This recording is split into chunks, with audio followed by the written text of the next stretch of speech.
कहीं सखी सोया के लीला टाइट शरीर हमार कदेला ढीला जहबे जबे रुसेला रे बिना ले ले भातर ना सुतेला रे जबे घुसे नहीं तारुसेला रे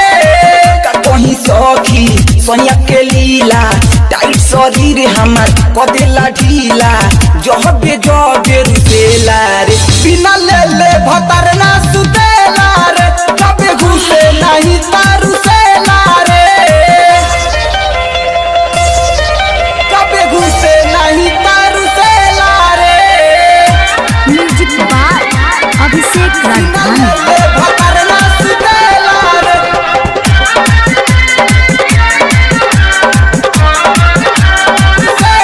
देहिया तो सखी बाल रुआइल सोया समझ नहीं पावे रे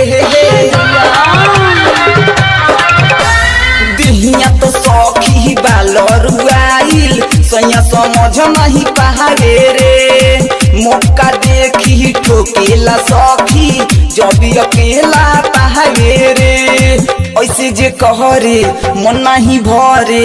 ऐसे जे करे मन नहीं भरे जिहुआ तो डरेला रे बिना ले ले भातर ना सुतेला रे जबे घुसे नहीं तारुसेला रे जबे घुसे नहीं तारुसेला रे प्रेजेंटेड बाय राजधानी म्यूजिक बिना ले ले भातर ना सुतेला रे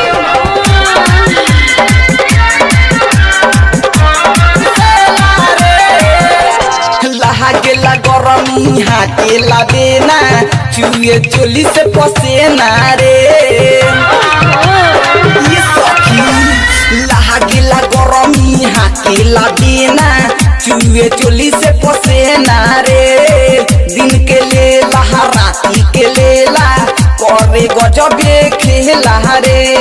धके कलहाई खियावे मलाई धके कलहाई खियावे मलाई बात के ना बुझेला रे बिना ले ले भातर ना सुतेला रे जबे घुसे नहीं तारुसेला रे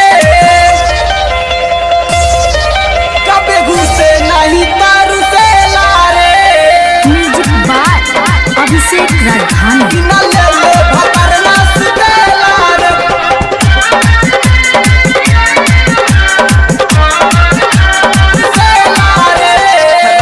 रमनी से शत्रुधन देवारा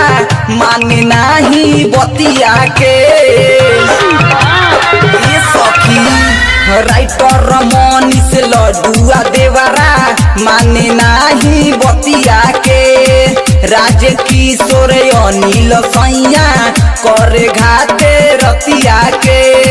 ऐसन बा महरद दिले बा दरद ऐसन बा महरद दिले बा दरद दिलवा तो डरेला रे बिना ले ले भातर ना सुतेला रे जबे घुसे नहीं तारुसेला रे प्रेजेंटेड बाय राजधानी म्यूजिक वर्ल्ड। कहीं सखी सोया के लीला टाइट शरीर हमार कदेला ढीला जहबे जबे रुसेला